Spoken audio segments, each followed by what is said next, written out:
Heaven Official's Blessing. Chapter 208. Audio source: WuShoWorldAudiobook.com. Demon enters the mirror, nowhere to hide. Even after having fumbled and stumbled onto the main avenue of the heavenly capital, Xie Lian was still covering half of his face with his hand, wobbly and unsteady the entire way. While none of the junior heavenly officials rushing about on the street dared approach him to ask about it. Nonetheless, they all stared at him strangely, and Xie Lian quickly dropped his hand, straightening his back, and rubbed his mouth unnaturally, muttering, "My lips kind of hurt. Don't know what's going on, ha." The looks the junior officials gave him became even stranger. Just what did you have to do for your lips to hurt? It really did kind of hurt actually. Earlier when he jumped up to crush the kiss he used too much force. And watching most likely felt the crash, but after Xie Lian had pressed close he could feel very obviously that watching seemed to have smiled. He didn't dare to think more on the subject, and hurried onwards with his head down, and the other heavenly officials didn't stop him either, all rushing down their own ways. Perhaps it was because the reopening of Mount Tonglu had become too hectic an affair, and the air of the entire heavenly court was solemn and uneasy. Within the great martial hall, there were already many heavenly officials gathered. While the resentful spirits of Mount Tonglu were sent in all directions, the majority were sent to the most populous royal capital. Xie Lian and Hua Cheng had toiled until now because they chose the heaviest and roughest task. Everyone else only faced about a few hundred of those creatures and had long since finished them off. Pei Ming, Feng Xin, and the others had already come up, returned to the heavenly capital, their faces tired with fatigue. However, when Xie Lian crossed into the hall and looked up to greet people, the first one he saw was Lang Qianchu, who he hadn't seen in a long time. Lang Qianchu's face was dark, and when he saw him he was also taken aback. Then he twisted his head around. The crowd were all deep in their thoughts and unspeaking.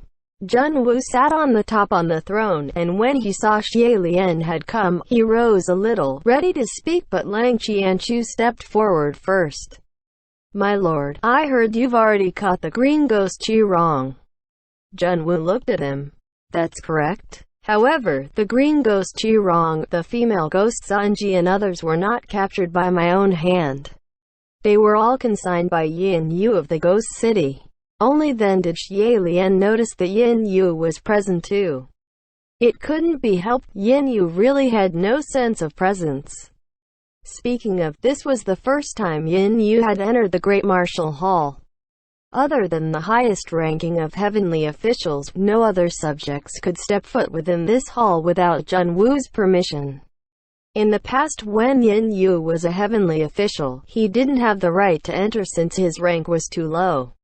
Yet now that he had willingly fallen to the Ghost City, he could finally enter formally, truly a complicated feeling. Lang Qianchu cut right into the subject. "Qirong is the enemy who destroyed my clan. Pray my lord leave him at my disposal." Jun Wu glanced at Xie Lian and hummed for a moment. "It's not that handing him over to you would be a problem. However, I ask you, what comes after you have dealt with the green ghost Qirong? What will you do?" Originally, Lang Qianchu had left the threat of after he was done with Qirong he would come looking for Xie Lian, and this was something Jun Wu had known.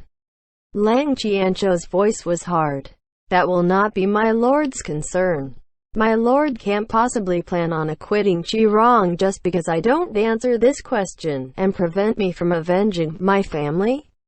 In the past, he rarely spoke within the Great Martial Hall, and even when he did it'd be something silly, yet now when he spoke up, his expressions and his tone of voice were filled with resentment. This was not a good state to be in, and Pei Ming spoke up. "Your Highness Taiwan seems to have quite the temper today, eh? Of course my lord doesn't plan on acquitting."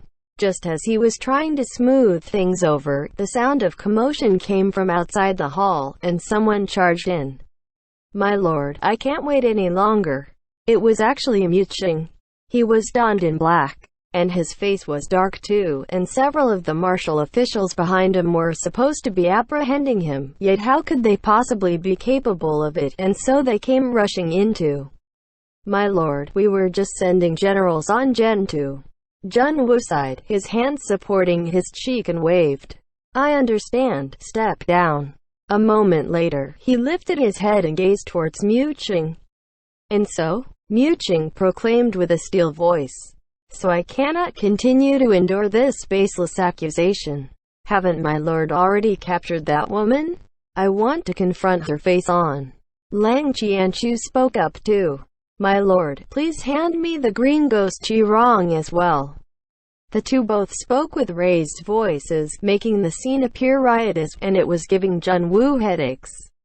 Silence. Can you both not wait until I have finished dealing with Mount Tonglu? Mu Qing reasoned. If my lord need to manage the resentful spirits leaked from the kiln, then you need hands. What's the use in keeping my locked up? Why not clear my name so I can return to my service to the heavenly court? As long as my lord bring her up to have me confront her, the truth will come out. His words made sense, and if he wasn't given his way, he would probably be relentless, so Jun Woo could only command. Bring up the female ghost Jian Lan. Soon after, Jian Lan was brought forth. In her arms was a bundle that looked like swaddling cloths, and it emitted a chilling black aura. From within the bundle, something tragically pale that resembled a hand but not, something that resembled bones but not poked out, bearing its teeth and claws, but was forcibly stuffed back into the bundle. She wasn't restrained with her arms twisted back by the arresting officers, probably to give Feng Xin face. Feng Xin swallowed lightly, meeting his eyes with hers for a moment before Jianli looked away first. Then, Feng Xin's gaze fell to the swaddling cloths in her arms, and his look became even more complicated. Mu Qing, on the other hand, was already at the end of his patience, and the moment she came up he spoke up. I don't know why your son must slander me, but it knows for sure I'm not the culprit. It must be under someone else's control. He was losing his composure like this. But Xie Lian could understand. Since Mu Qing was someone who cared about face deeply, and to have a chamber pot sitting on his head for so long, even going as far as to affect his duty in the upper court, he was naturally filled to the brim with temper. Jun Woo said, and based on your conjecture, who do you think is controlling it? Mu Qing didn't speak, but his gaze moved and everyone could tell he was looking at Jian Lan. The veins on Feng Xin's forehead instantly popped. What are you trying to say? Do you think she would purposely have her son slander you? Mu Qing withdrew his gaze and replied, I didn't say anything of the sort. Then why were you looking at her? Feng Xin exclaimed. She bears no grudges for you, so why did she have to do such a thing? Mu Qing glared at him. There's certainly no grudges between us, but who knows about with you? And what do you mean by that? Feng Xin demanded. Just say everything all at once. Mu Qing glanced at Xie Lian. You acquainted the Lady Jianlan during the time of His Highness' first banishment, right? The other officials also followed along and looked at Xie Lian. Xie Lian, how did he get dragged in again? Feng Xin glanced at him too and gritted with quiet anger. What does this have to do with that? Mu Qing stopped caring and let everything go, thoroughly ripping things out in the open. Of course it has to do with that. At the time, life by His Highness' side was staggeringly difficult, and you also hated me, who had returned to the middle court, to the bones. You love digging through my history to berate my wrongs, and since she's your bedmate, how could she not hate me by this subliminal influence? Who knows, maybe she also started hating His Highness because in the end, you still didn't take her away, and chose to continue your wretched loyalty. It was practically abandoning. Feng Xin couldn't bear this anymore and roared, Stop your bullshit. His fist flew out and Mu Qing raised his to return the blow. Jianlan went up to stop them, but that fetus spirit started cackling weirdly, like the chaotic cries of old crows, exceedingly horrifying. Pei Ming and Yin Yu both pulled Feng Xin and Mu Qing back separately while Quan Yijun was standing on the side staring, seeming to be contemplating who'd win if they started a fight. In any case, it was a mess in the hall. Xie Lian stood there quietly for a good while, hanging his head. Then after a moment, he sighed, and reminded, "My lord, the priority right now should be to find Bai Wuxiang and manage the human face plague. It's the person we captured earlier who is the most important clue." Zhang Wu couldn't watch any longer either and waved his hand. "Take the female ghost Jianlan and the fetus spirit away. Bring forth the head priest of Xianle." Mu Qing shouted. "No, I gotta see." "What?" Feng Xin was also dumbfounded.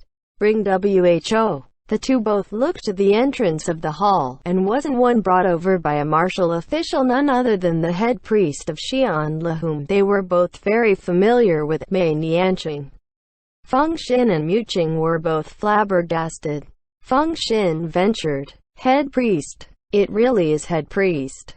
Mu Qing didn't say anything, but he was also stunned and unsure.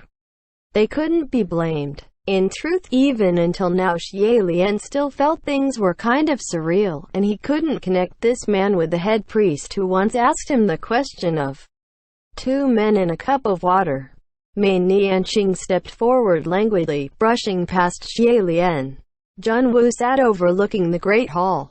"Xianle, when we were down below, you seemed to have something to say." Xie Lian inclined his head slightly. "Yes." Thus, he picked out the important bits and reported his journey to Mao Tonglu, and the incidents that occurred while exploring the Wuyang kingdom. The more the crowd listened, the wider their eyes became, never mind Feng Xin and Mu Qing. After the report was done, Zhang Wu spoke up slowly. "And yet I have never heard of the Wuyang kingdom before." The other officials all agreed. "I've never heard it before either. It was 2,000 years ago after all. The traces must have been wiped intentionally." Mei Nianqing hadn't spoken a single word throughout it all. Xie Lian turned to him. "Head priest, the crown prince of Wuyang is Bai Wuxiang, am I right?" "Yes," Mei Nianqing said. He knew it. Pei Ming spoke as he mused. "Then who left those murals behind? And who destroyed the last painting?" "I don't know who left those murals behind," Xie Lian responded. "But I think the last painting was destroyed by Bai Wuxiang or his subordinates. After all, he didn't want anyone to know of his identity." He turned to Mei Nianqing. "And you are the subordinate of the crown prince of Wuyang. Which made him the subordinate of Bai Wuxiang?" Mei Nianqing didn't speak. Xie Lian had a sudden urge to ask them, back when Xianle fell, did head priest knew that creature was Bai Wuxiang? Which meant they were colluding, and head priest was even a helper. However, in the end he asked a different question instead. "Where is Bai Wuxiang right now? Why did Bai Wuxiang have to bring ruin to Xianle?" Xie Lian questioned. "Why do you want to kill me?" Xie Lian demanded. Mei Nianqing finally spoke up. "Your Highness, I never wanted to kill you." "Then why were you coming for my throat down there?" Xie Lian asked. Mei Nianqing asked back. "If I strangled you, would you die? Would the one next to you allow me to succeed?" "That's true." But that didn't mean Mei Nianqing didn't have a killing intent, since his reaction was completely subconscious at the time. Mei Nianqing probably knew he couldn't convince Xie Lian, so he stopped trying to argue. After a moment of silence, Xie Lian finally asked the question he wanted the answer to the most. "What did you want to awaken in me?" Xie Lian asked. Zhang Wu had told him head priest seemed to want to awaken something within him, but what could it be? Mei Nianqing stared at him strangely. Underneath his sleeves, Xie Lian's hands had clenched into fists. "Head priest, go ahead and tell me." Xie Lian had always felt faintly uneasy. The path of fate of that crown prince of Wuyang was so similar to his own. Could there really be some sort of hidden connection between himself and Bai Wuxiang? This was something he must verify, since he couldn't allow a creature like Bai Wuxiang to have any sort of connection to himself. Yet he was also very afraid that Bai Wuxiang really did have something to do with himself. Mei Nianqing watched them, and a moment later, he replied, "Your Highness, these questions you ask, it's not quite the right time for me to answer them. Even if I do answer, you might not believe me." After a pause, he continued, "However, there's one thing I can answer you right now." Mei Nianqing slowly enunciated each word. "Right now, Bai Wuxiang is inside this great martial hall. He is standing right before me." "Who's right before him?" "Xie Lian." Xie Lian instantly backed a few steps away, seeming to want to avoid being in that spot. The closest next to them was Feng Xin, and he exclaimed, "Head priest, you open your eyes and look clearly who the person is in front of you. It's His Highness, your disciple." However, there were other voices too. Further away there were heavenly officials who covered their mouths and whispered, "Could it be that His Highness and Bai Wuxiang share a split soul?" What's a split soul? It's when a person's soul is split into half or broken into two sides. Each half has its own memories, and their personalities and skills are different too. Perhaps even the appearance could be different as well. That's possible. I've heard of cases like that too. If it's really like that, what should we do? His Highness the Crown Prince is the white-clothed calamity? Such voices were coming from all around, and Xie Lian himself started to doubt too. Was he Bai Wuxiang? Had it always been like this? Could it be that it was he himself who had brought ruin to Xianle, that it was he who tortured himself for 800 years? Everything up until now, it was all him to blame? It was clamoring noise all around within the hall. All the heavenly officials were whispering with various expressions, and even Feng Xin didn't know what to say anymore or what to believe. As for Zhan Wu, he stood up and said, "Xianle, calm yourself." Xie Lian was falling apart. Was everything really all his fault? If it really was him, then what should he do? He didn't know. Just as he was drowning in confusion, a voice suddenly rang in his mind. "No, I can swear that you are you. You're not anyone else. Trust me." Sanlang. Hua Cheng had said once that it couldn't be him. It could never be his fault. Having thought this, Xie Lian's mind instantly cleared, and he steadied himself, standing his ground. Zhan Wu, however, had already descended from his throne and came to his side. "Xianle, calm down first." Xie Lian was just about to look up to give a composed response when unexpectedly, right then, Mei Nianqing suddenly reached out and pulled out the sacred sword on Feng Xin's waist, and lunged at Zhan Wu. All the heavenly officials cried out. However, both Zhan Wu and Xie Lian were martial gods, the best in their fields no less, so why would they care for such a low-level sneak attack? The point of the blade hadn't even touched Zhan Wu before Xie Lian's fingers had already flashed out as fast as lightning and seized that shining, snow-white blade, catching it before his eyes. Feng Xin came back to his senses and immediately rushed up to restrain the head priest. That he dared to conduct assassination within the great martial hall, and in front of so many martial gods too. He was asking for his death. Feng Xin exclaimed, "Head priest, what you're doing is pointless." However, while Mei Nianqing struggled uselessly, he roared at Xie Lian at the same time. "Look! Take a look, quick!" Yin Yu rushed up. "Your Highness, are you alright? What's happened?" From afar, Mu Qing was alarmed. "Look at what? What did he mean? What is he planning?" It was pandemonium, but for a good while, Xie Lian hadn't moved a muscle. It wasn't because of anything else. It was because he saw something reflected on that snow-white blade. A face. The composed and handsome face of a youth. And on this face, there were 3 other faces growing on it. Those 3 tiny faces were squished on this person's face, ruining that handsome face, making it appear chillingly horrifying. Even the 5 features seemed to be contorting. Half of the face appeared to be crying while the other half appeared to be smiling. That face should have been infinitely familiar to Xie Lian. Yet right then, from the mirror-like blade, it was so foreign it was terrifying, so much so that Xie Lian was drenched in cold sweat. Only then did he remember that this sword Feng Xin carried with him was Hong Jing, the mirror that revealed evil. When demons entered the mirror, they could not hide. From this angle, what Hong Jing reflected wasn't his own face but the face of the one who was standing behind him. And, upon that face was a pair of dark, solemn eyes that were currently watching him closely. Xie Lian's pupils slowly shrank. It was as if his movements had slowed, and as his mouth opened slowly, his wrists suddenly stiffened. A powerful hand had seized his wrist, and behind him, Junwu smiled. Xian Le, what are you looking at? MXTX Author's Notes. Same old rules, don't spoil or give hints. Of course Xie Lian and Bai Wuxiang aren't the light and dark side of the same person, or reincarnations. They're two completely different people. The story will explain. End chapter.